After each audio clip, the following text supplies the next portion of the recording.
身为虐身虐心追妻火葬场一条龙虐恋小说的主角，得知自己怀孕并决定带球跑时，我觉醒了。看看手里的化验单，再看看镜子里形容枯槁的自己，我谢腰，已经在预约人流手术了。狗渣男狗嘴里吐不出象牙，我和潇潇清清白白。如果不是你出身太普通，我爸妈看不上你，我又何必为了和你在一起而和潇潇结婚？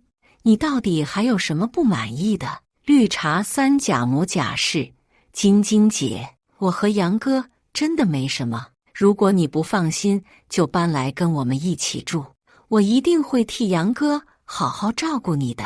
我孩子已打，漂流贫贱，渣男破防，小三狂喜，狗男女赶紧锁死，别耽误老娘念书赚钱两手抓。大家好，开始今天的分享之前，希望你能给人间烟火点个订阅，我将会分享更多优质的内容。今天是我和周洋恋爱5周年纪念日，是他和青梅竹马举行婚礼的日子，也是我确认自己怀孕的日子。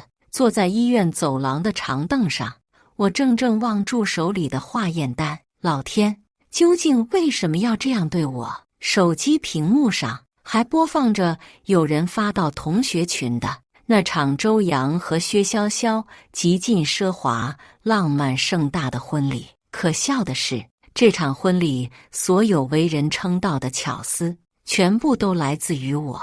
是我在过去5年间告诉周洋的我想象中的婚礼的模样。同学群里，大家都在尽己所能地夸赞着这对新婚佳偶。我说一句金童玉女不过分吧，郎才女貌，好配好配。实不相瞒，当年上大学的时候，我就磕他俩 CP 了。有生之年能看到2人结婚，真的一本满足。周家和薛家这下属实是强强联合了呀！呜，女神嫁人了，新郎不是我。不停刷屏的彩虹屁中，我的名字不可避免地被人提起，也不出所料引来众人奚落嘲讽。周洋女朋友不是沈金吗？怎么又跟薛潇潇结婚了？别胡说呀，那完全就是沈金越级碰瓷好吧。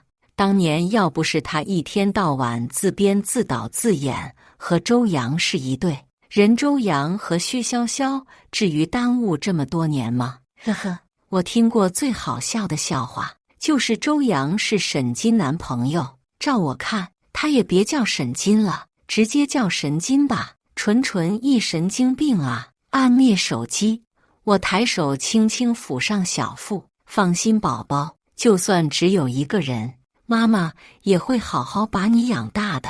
多日来的心力交瘁，让我沉重的眼皮止不住往下坠，合上双眼的瞬间，2行清泪倏然滑落。3秒后，我猛地睁开双眼，面对着眼前情境，不由一阵疑惑：我是谁？这是拿我要干什么？再次低头看向那张表明我已怀孕的薄薄的化验单，紧接着汹涌澎湃的记忆潮水向我席卷而来。我就这么坐在长凳上，被冲刷了整整半小时，走马灯似的回顾完所有记忆。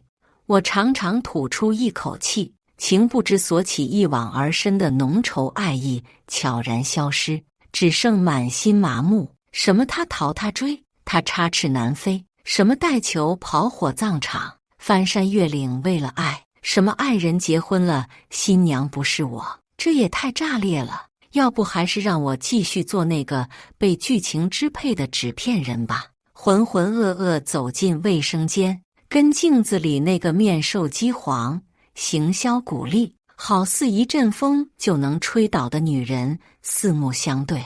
我都成这么个鬼样子了，还想着生孩子呢？别再把自己生死了，我说。用力洗了几把脸，清醒了些，望着镜子里眼神总算恢复几丝清明的女人，我吁了口气，视线落在一旁已经被水打湿的化验单上。其他暂停，先把人流手术预约上，不然怕再晚一天，可怜又破碎的我就要吃上孕吐的苦了。预约完手术时间，又马不停蹄昨晚术前检查，懒得再挪地方，我重新坐回走廊长凳消磨时间。同学群里憨批们还在上蹿下跳挖苦我，是不是人不发火就真把人当傻子？得益于剧情支配，渣男虽然在外装得高岭之花似的，但为了骗得我，心甘情愿在外装陌生人。可没少拍哄我高兴的各种照片，包括但不仅限于瘦耳发箍、cosplay、扮丑鬼脸，以及给我发各种各样土到掉渣情话合集，或者让逆道出游的气泡音。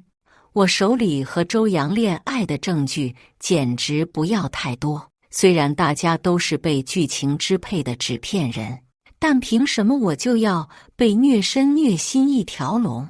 他不光名利双收，最后还强行破镜重圆。感情这虐恋就虐女主一个人，撒狗血也专挑女主一个人泼是吧？剧情不仁，我不义。现在此刻就让我来揭开周洋的真面目。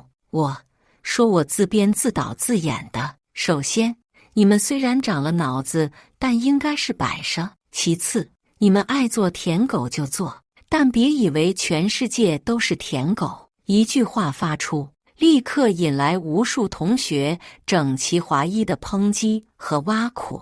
吃不到葡萄说葡萄酸吗？懂的都懂，全身上下嘴最硬，好像你不提，大家就都不记得你当年死皮赖脸追人周洋的事儿了似的。见过不要脸的，没见过不要脸到你这地步的。我们乐意说我们的，不爱听你退群啊，跟这儿刷什么存在感呢？神经！好，非要全员争当小龙虾是吧？我当年究竟是谁死皮赖脸追谁？你们非要颠倒黑白，我也懒得浪费时间跟你们掰扯这个。但你们捧狗男女，臭脚就捧，非得逮着我跟这儿踩一捧二，我就不乐意了。我也不啰嗦。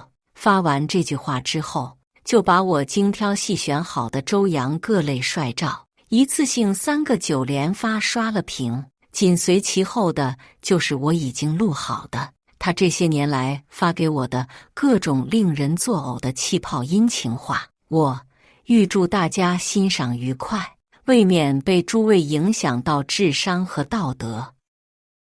这群我就先退了哈。发完最后一句话，不顾各路憨批此刻百感交集的心情，我反手退群保平安。时间不知不觉过去，我一大早来的医院，做完手术走出医院大门时，天已经彻底黑了。虽然不知道我为什么会好端端觉醒，但好在我觉醒了，不必拼了半条命也要生孩子，更不必继续跟狗渣男和绿茶三缠缠绕到天涯。此时此刻，我只想祝他们2个情比金坚3年抱俩，离我能有多远滚多远。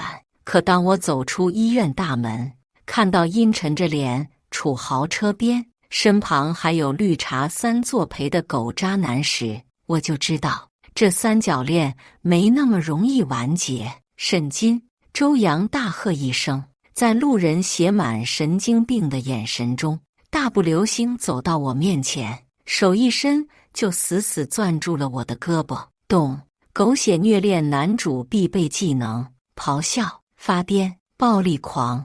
至于我这个女主的必备技能，大约就是无论我躲到马里亚纳海沟还是撒哈拉中心，都绝对100%被男主找到。妈的，不想活了！沈金，我已经跟你说过无数次，我和潇潇行得端坐的正，我们一直清清白白，你为什么要在群里说那种话让同学们误会潇潇？你难道不知道名声对于一个女孩子有多重要吗？他双眉紧锁盯住我，眼中是我再熟悉不过的失望。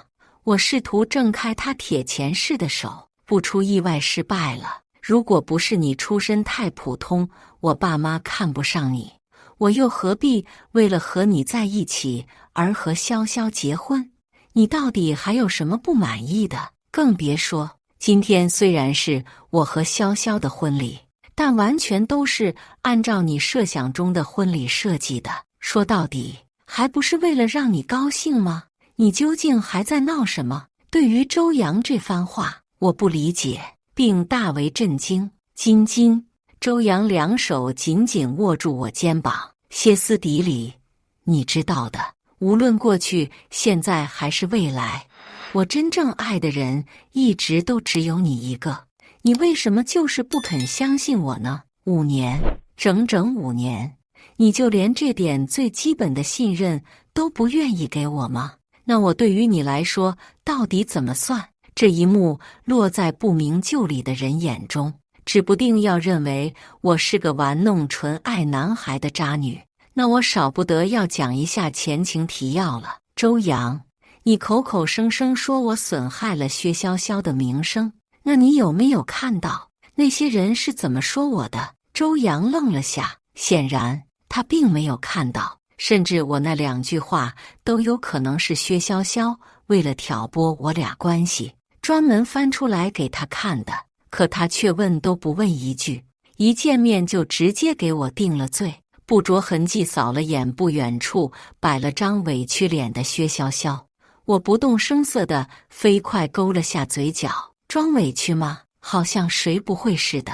更别说真要论起来，我这正牌女朋友可比他这个小三委屈得多。你手机给我用一下。我哽咽，逼出满眼泪花，望向周扬。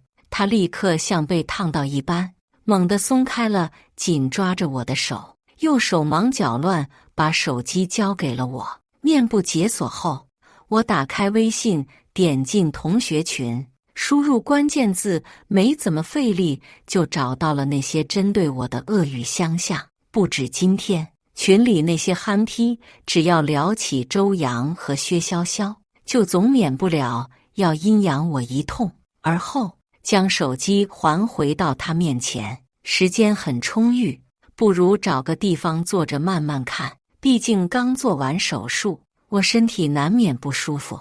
既然避免不了要浪费这个时间，那肯定还是想舒服点浪费。周扬匆匆扫了眼手机，随即一言不发，转身走向医院对面的咖啡馆，走的那叫一个飞快，就跟有鬼在后面撵他似的。薛潇潇意味深长看了我一眼，小跑着亦步亦趋跟上了周扬。好一对夫唱妇随的狗男女！呸！叮铃铃，门铃声响起。我走进咖啡馆，立刻有店员迎了上来，随便朝里面望了眼，点完单，随便朝里面张望一眼，就看到了狗男女并肩坐在沙发上的背影。刚坐下，点的咖啡就到了。谢谢，向店员道谢，意外看到对方朝狗男女翻了个白眼，稍微一想就能猜到，像他们这种做惯了人上人的所谓豪门，怕是不会对一个小小咖啡店店员多有礼貌。又过了10几分钟，周扬终于翻完群里的全部消息，看完了，什么感想？我靠着沙发背，搅拌着杯中的咖啡。周扬沉默了许久，久到我以为他不会再说话，正准备走人时，他才终于出了声。你才说了一个字，他就又一次陷入了沉默。我能说说，不能说，我先走一步了。酝酿了好半天，周扬继续说了下去。可是晶晶，行了，不用说了。我当机立断打断他的话，虽然才听了个开头，但也不难猜出他之后要放什么屁。周扬蹙眉看向我，脸上带着明显的不悦。为什么不用说了？他依旧是指责的语气。大家说话虽然不好听，但我相信时间迟早会证明一切，时间会证明一切。那他今天这么急赤白脸来找我 battle 是为什么？我差点忍不住笑出声来。对，就像证明你和薛潇潇才是真爱，证明我当初眼瞎耳聋，以为爱能抵万难，可到头来才发现，小丑竟是我自己。沈金，你知道我不喜欢你这样说话。我终于忍不住翻了个白眼。你喜不喜欢跟我有什么关系？今天是您二位的大喜之日，大家同学一场，我也没来得及去婚礼现场随礼，不如就现在送你们份大礼，祝你们白头偕老吧。周扬一张脸瞬间变得铁青，薛潇潇望向我的目光却染上了异样的兴奋亮光。在两人截然不同的注视下，我轻声道：周扬，我们分手吧。不可能。周扬一口拒绝，他死死盯住我，继续大放厥词：沈金，我和潇潇结婚就是为了和你在一起，结果你现在说要和我分手，不可能，我绝不同意，你这辈子都别想离开我，少跟这儿道德绑架我。我不耐烦地反驳他：你俩结婚到底为了什么？你周扬心知肚明，别什么脏水都往我身上泼，我不知道。周扬猛地一挥手，打翻了他面前一口没动的咖啡，褐色液体淌了满桌，还有大半沿着桌边滴下去，淋了他一裤裆。我想笑，但成功忍住了。行，你说不知道就不知道吧，但我有必要提醒你，我从头到尾都没有同意你这么做，那我能怎么办？我是我爸妈唯一的孩子，难道你真要逼我和他们断绝关系吗？你放心，他们已经答应我，只要我能尽快给他们生个孙子，对于我们的事情就可以睁一只眼闭一只眼。哦，原来不只得结婚，还得生个孩子才行。那是不是生完第一个，就还得再生第二、第三、第四个？所以，虽然你要跟别人结婚生孩子，但只要我想分手，就是我无理取闹。我做这一切都是为了你。事到如今，周扬还是咬死这个理由不松口。既然说不通，那就不说了。周扬，我承认曾经的我或许爱你爱到愿意接受你的所有欺骗和安排，可现在我不愿意了。周扬瞳孔微微睁大，不等他开口，我继续说了下去。我不愿意做介入别人婚姻的小三，我不愿意忍受和别人共享一个爱人，更不愿意让我的孩子成为别人口中的野种私生子。所以周扬，我直直看向周扬，心绪没有丝毫波动。我要和你分手。孩子从出现起就一直安静如鸡的薛潇潇，终于逮到机会说话了。他露出格外做作的惊讶表情，装作不明就里地问道：金金姐，难道你怀孕了吗？这话一出，周扬瞬间瞪大的眼睛被兴奋喜悦完完全全地填满了，可以看得出来，他确实为了这个消息感到开心。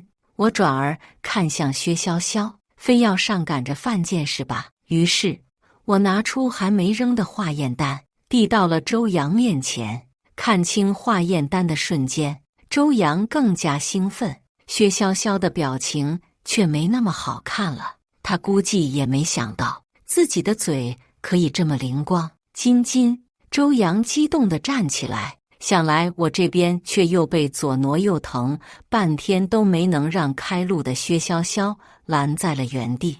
他双眼通红看向我，说话都变得哽咽了。金金，这是我们的第一个孩子，我甚至已经想好他的名字了。金金，我真的很高兴。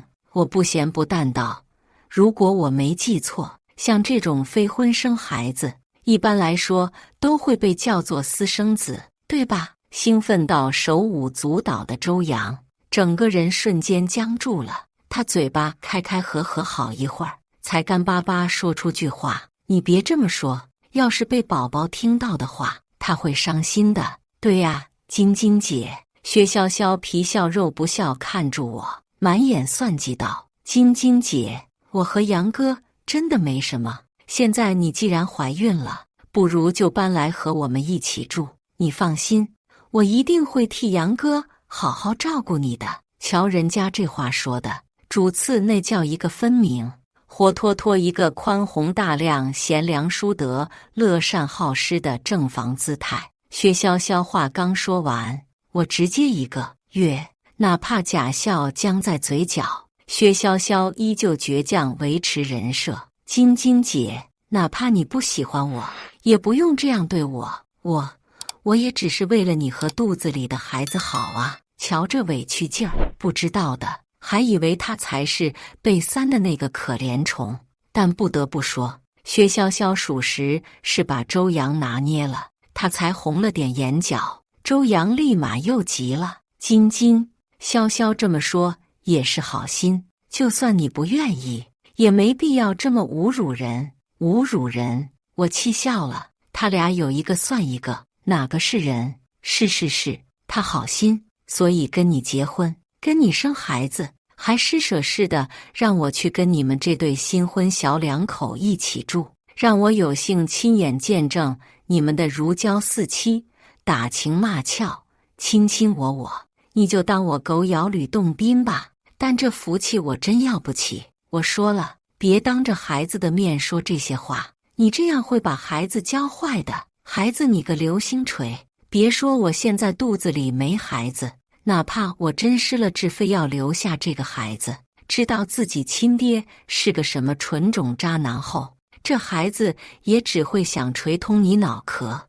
我挑眉看向虽然生气，但又死忍着没发出来的周阳。忘了告诉你了，我露出个轻松愉悦的笑容，当时看呆了周阳。当年他追求我时，就曾说过，是被我似乎永远没有阴霾的笑容吸引了。如今的我，笑得和当年如出一辙。他恍惚望住我，眼神逐渐被浮起眷恋与怀念占据，看得薛潇潇那叫一个咬牙切齿。但我知道，等我说完接下来的话之后，他再看向我时，眼神应该就会变成恨不能啖其肉饮其血了。于是我微笑起来，不会把孩子教坏的周阳，毕竟他已经不在我肚子里了哦。有生之年第一次，我在一个人的脸上看到了活灵活现的木字欲裂4个大字，果然没猜错。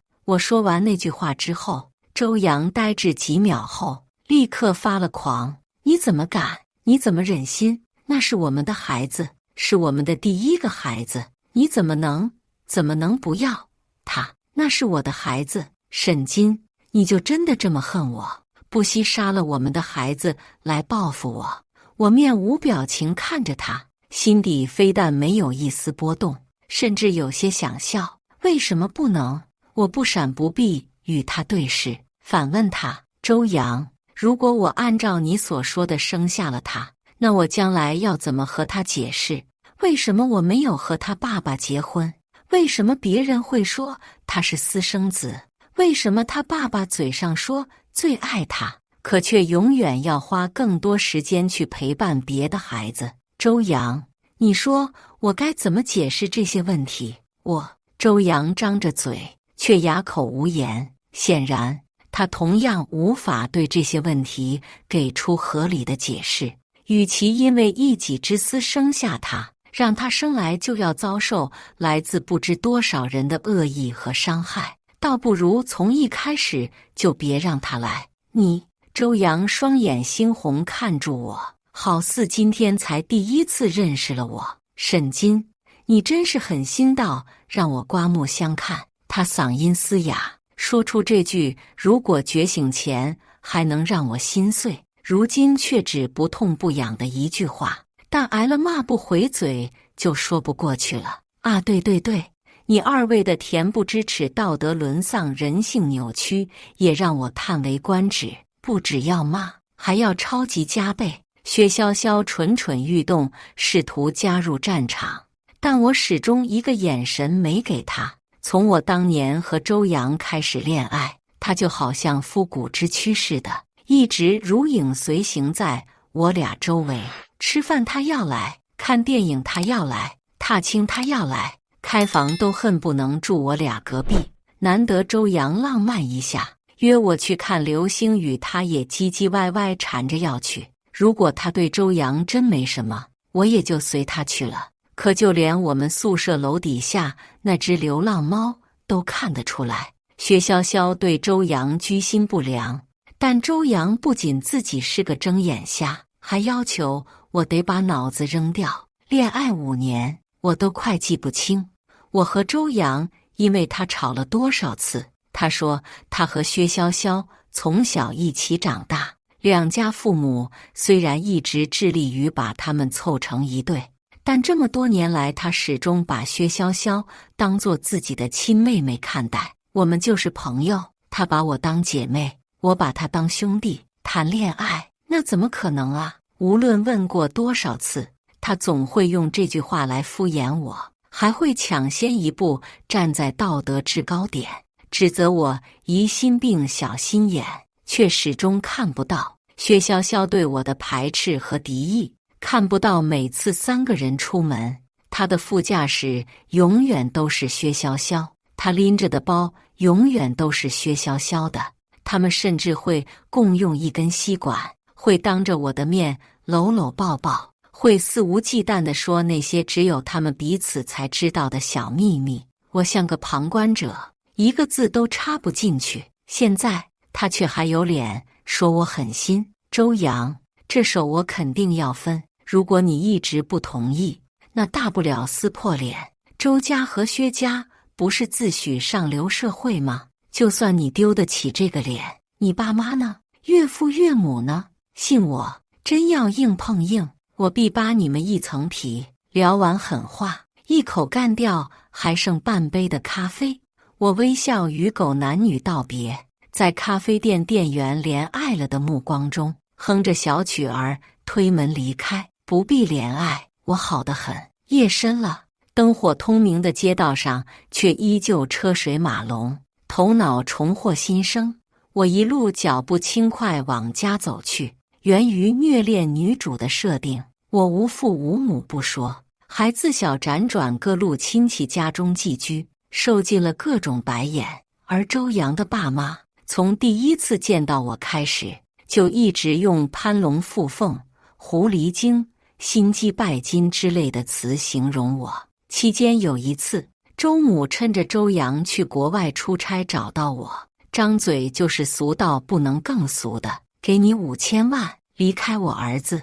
那时我被爱情迷昏了头，深感被羞辱，不仅拒绝了5000万，还信誓旦旦说自己和周洋是真爱，会一辈子在一起。现在想想，真是脑袋被驴踢了的典型范例。其实如今回头想来，虽然周洋嘴上说爱我，可始终没有为了和我在一起为此付诸过什么实际行动。他和薛潇潇结婚这事儿不算，转动钥匙打开家门，家具陈旧的气味扑面而来，鞋柜边的2双拖鞋，沙发上风格迥异的2个抱枕，餐桌上那罐还剩了一半的啤酒，卫生间所有双人用品，掀起的马桶盖，更别提这套房子本就是周洋买的，简直处处都是周洋的痕迹。脑壳痛，换房子得提上日程了。好在之前为了能配得上优秀的周洋，我除了谈恋爱之外，一直在拼命赚钱。如今的积蓄在周洋那种富二代看来不值一提，但只要精打细算，也足够支撑我接下来租房子以及几个月的生活开销了。还得继续念书。当初我大学时本来能继续考研，可只因周洋一句考研多辛苦，我可舍不得宝宝遭那个罪，反正将来有我养你，要不别念了吧。我就直接放弃考研，并在周洋的安排下进他家公司做了个闲职。宝宝，我无语地想着，起了一身鸡皮疙瘩。第二天早上8点30分，我打电话给部门领导提了辞职，不顾对方的惊讶，说完事情就挂了电话。到下午2点，终于打包完了自己的所有私人物品，当然，周洋送我的所有东西都被我留了下来。下午3点顺利抵达和中介约好的地点。别说，今天这房子还真就特适合像您这样的单身女性。中介笑容灿烂，介绍起来也是滔滔不绝。小区环境气氛也好，大部分住户都是退休职工，完全不用担心过度社交的问题。今天看的是个老小区，没电梯，且位置不算很好，但照我目前的经济水平，这里的房租已经是我能够承受的极限。咬下一口三明治，我跟在中介身后走进屋子。这房子大约60平，户主纯粹为了投资买的，本来是要买的，可这2年经济不是不景气吗？就还是决定先出租。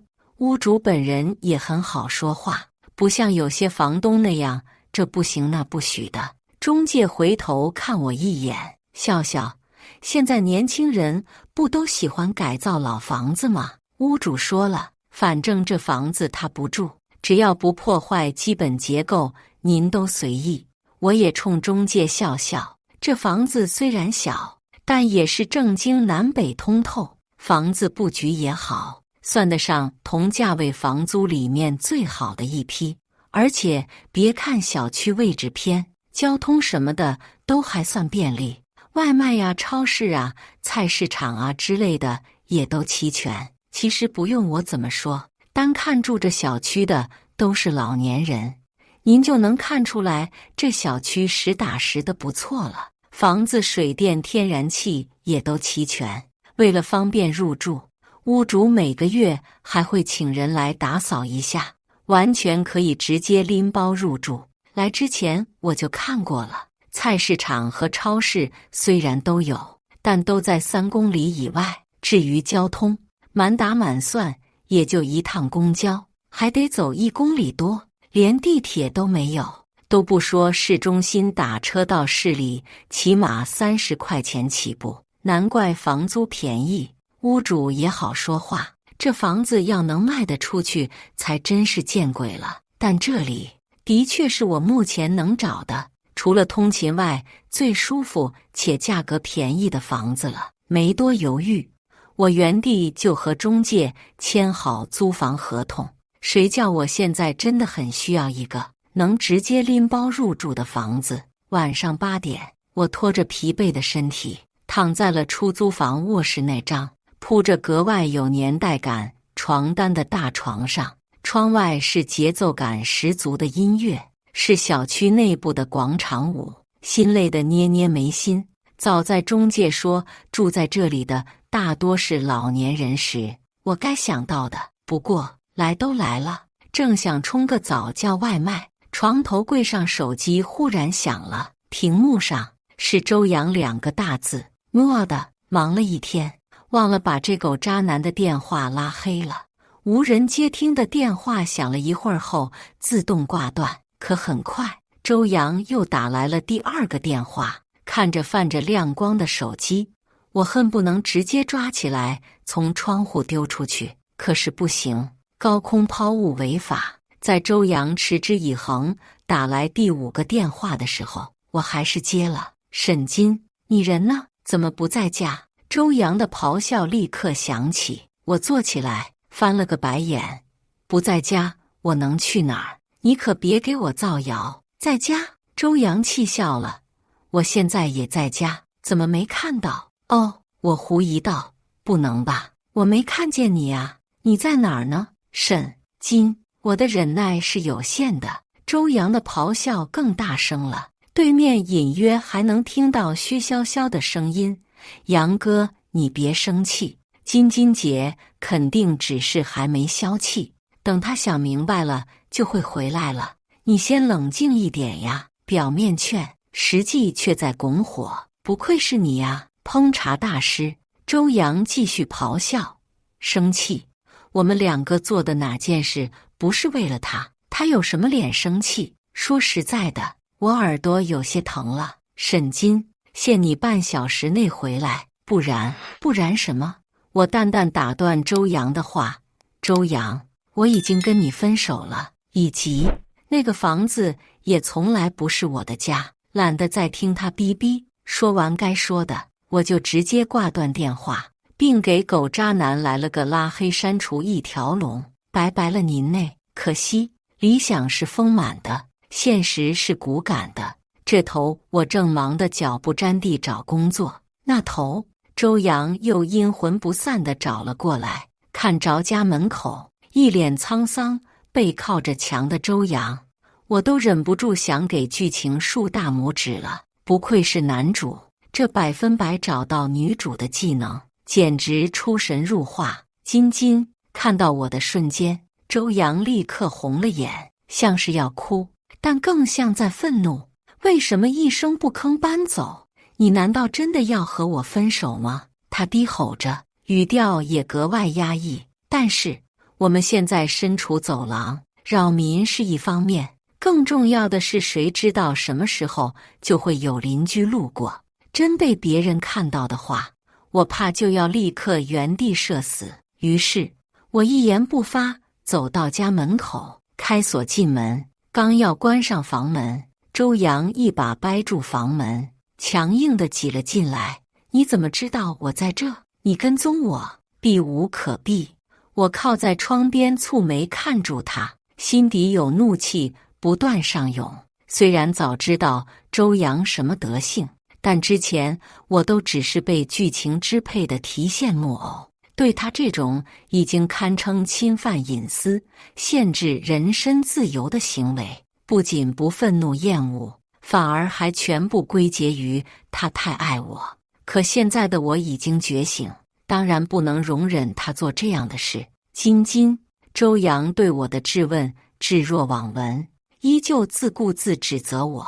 你明知道我有多爱你，为什么还能这么狠心伤害我？你知道我这几天是怎么过的吗？我到处找你，我爸妈，我的朋友们，就连潇潇都说我好像疯了一样。沈金，我对你还不够好吗？你怎么能这么多我？很好，倒打一耙，他是有一套的，知道我现在说什么他都听不进去。我选择了闭嘴。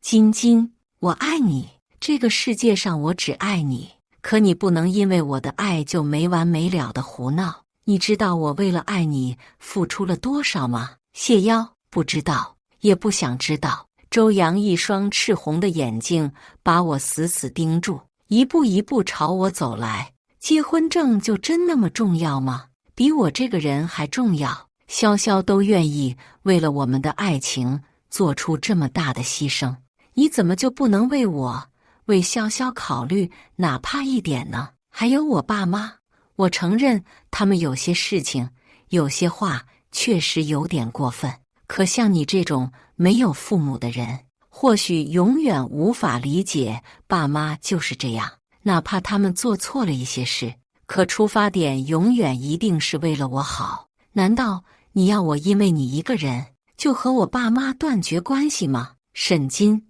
你不能那么自私，我只是结了个婚而已。你放心，只要我有孩子了，我爸妈就不会再管我，到时候我们就能正大光明在一起了。曹多五口，他是怎么做到每句话都有无数槽点的？正大光明在一起？我冷笑看他，怎么正大光明？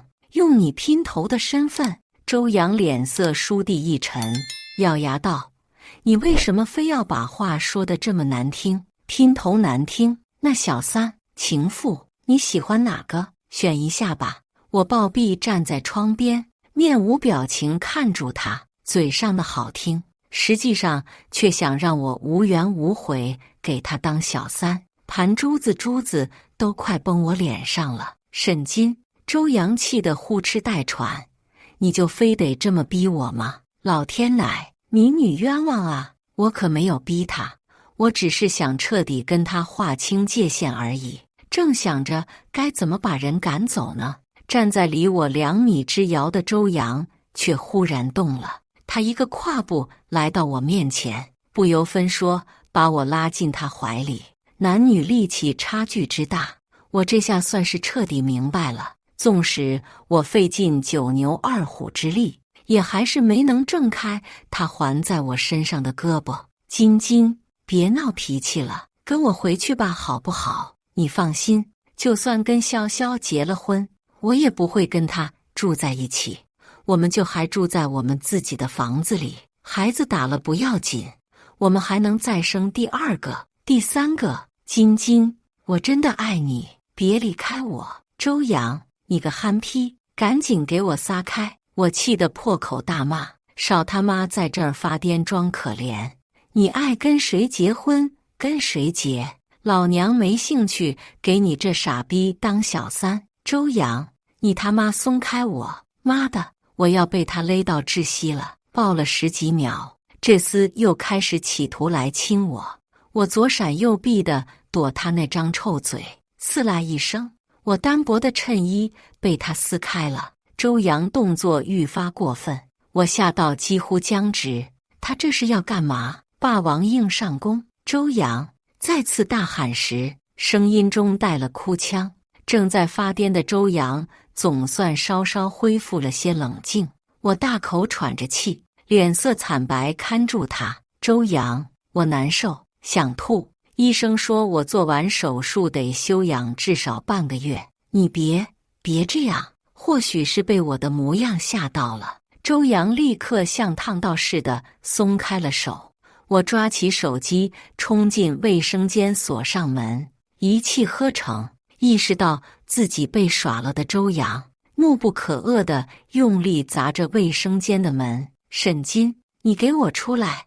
我是真的被周阳吓到了，在卫生间缓了10几秒，才总算冷静下来，然后用还在颤抖的手指拨出110，报警求救。民警上门的时候，周阳还在疯了似的砸卫生间的门。家里动静闹这么大，当然瞒不过左邻右舍。得不到开门回应的民警终于破门而入，干脆利落控制住了持续发癫的周阳。确定客厅没有危险后，我是一口气开了门。于是乎，看到了正挤在门口，看上去想吃一口新鲜瓜的邻居们。凭什么抓我？我们是情侣，信不信我告你们滥用职权？你们知道我是谁吗？警告你们，立刻放开我！哪怕被按住了，周阳也依旧狂吠不止。情侣？办案民警狐疑地看向我，我立马指天发誓，没有，我好几天前就跟他分手了，还拉黑他联系方式搬了家，我也不知道他是怎么找过来的。闻言，民警转头皱眉无语看向周阳，先去派出所做笔录吧。周阳还在狂吠，但没人理他，换了件完整的衣服，坐上警车抵达派出所。刚下车，周阳就猛地挣脱桎梏，朝我冲来。好在很快再次被控制住，我惊得连连后退，后背牢牢贴在车门上，变成了惊弓之鸟。做笔录时，民警再三向我确认，你真的没有向他或者其他可能告知他地址的人透露过你现在的住址？我十分肯定地点头。民警转而看向我的手机，那我们现在有理由怀疑，你的个人单子设备上或许被非法安装了定位软件，方便给我们检查一下吗？一直以为是剧情设定，从而始终没往这方面想过的我，立刻头皮发麻地把手机交给了民警。经鉴定，我的手机里确实被人安装了大大小小7、8个追踪软件。我一直以为周阳只是个癫公，没想到这丫还是个法外狂徒。可以，这很行。负责鉴定的民警问我，需要帮你卸载掉吗？当然，我应激似的给出回答，缓了口气，才又向对方道谢，多谢。对方用跟咖啡店店员如出一辙的怜爱了目光扫我一眼，叹了口气，拿着手机离开了。没用多长时间，手机重新回到我手中，所有追踪软件已经全部卸载，你可以放心了。死死将手机攥在掌心，直到打开的窗户吹进来一丝风，我才后知后觉自己的后背已经湿透，嫌疑人已经被羁押了。按照你的笔录以及你手机中的跟踪软件，他目前涉嫌多起包括刑事犯罪在内的违法行为。负责给我做笔录的民警直言不讳道：嫌疑人坚持要见你一面。我犹豫着，不见可以吗？民警当即点头，当然可以，这是你的权利。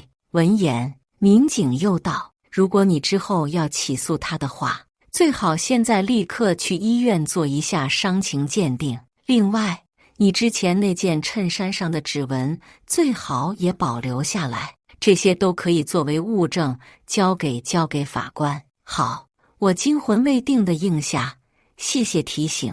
走出派出所大门时，已经将近晚上10点。想起民警的提醒，我立马就准备打车去医院，可还没叫到车，一束车灯从眼前晃过。2分钟后，我见到了周阳的父母。又是你！四目相对的一瞬间，周母不由分说冲过来，嘴里也不干不净：都怪你这个狐狸精，杨洋都已经结婚了，你为什么还要缠着他，还把他害进了派出所？我告诉你，要是杨洋有个3长2短，我不会放过你。就你这种不要脸的东西，我抬手就能捏死你。难怪周阳会是个法外狂徒，感情是家学渊源啊！派出所门口都敢威胁人，还有什么是他们这种人不敢做的？首先，不是我缠着你儿子，是他跟只疯狗似的缠着我。其次，不是我害他进派出所，是他非法在我手机上安装跟踪软件，还擅闯民居，强奸未遂。最后，如果你再骂我，我就直接进去报警。果然牙尖嘴利，周母怒不可遏，抬手就要甩我巴掌，只是他的手还没落下来，就被人抓住了手腕。一名女警不悦看住他：女士，这里是派出所，不是你能随意撒泼的地方。撒泼！周母瞠目结舌，下一秒开始尖叫：你个小警察，你知道我是谁吗？就敢这么跟我说话？信不信只要我一个电话就能让你立马从这里滚蛋？女警无所畏惧：你可以打电话让我滚蛋，但无论你是什么身份，都不能随便打人。好，好！周母一脸说了2个好，怒气冲冲叫着周父走进派出所。见人离开，女警无奈摇了摇头，又对我说：快走吧，注意安全。道过谢之后，刚巧网约车到了，我赶忙上车离开。虽然没有故意殴打，但周阳的行为还是给我身上留下了不少伤痕。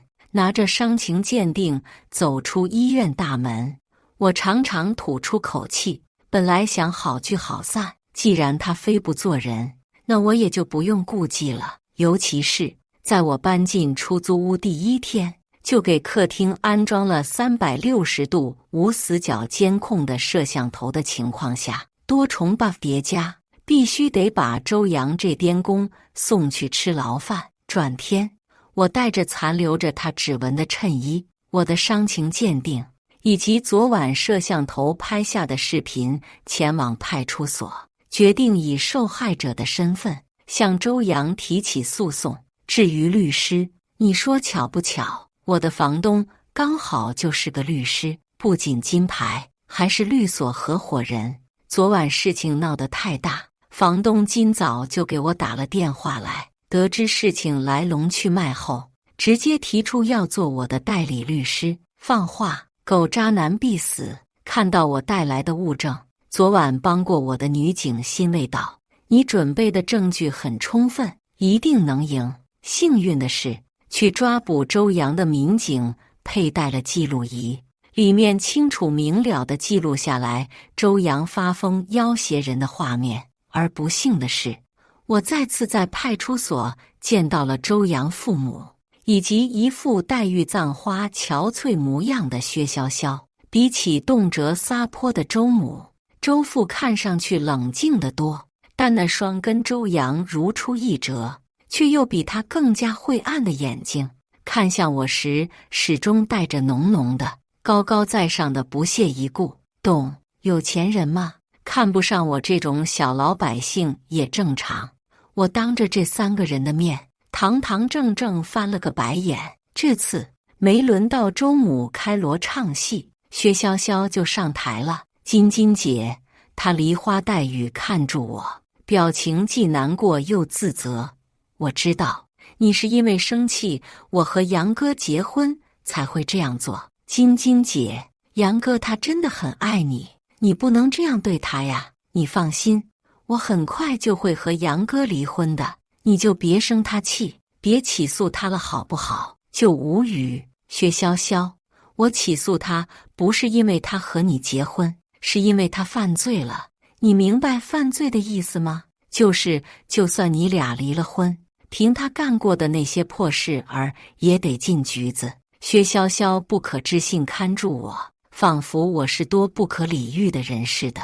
他摇摇欲坠，后退几步，好像随时要昏过去。不是，在他们这种有钱人眼里，犯罪难道不该坐牢吗？你这个贱人！周母开麦，你好歹和周扬恋爱一场，就因为没能如你所愿进我们周家的门，就这么害他。我当年果然没有错说，你就是个祸害。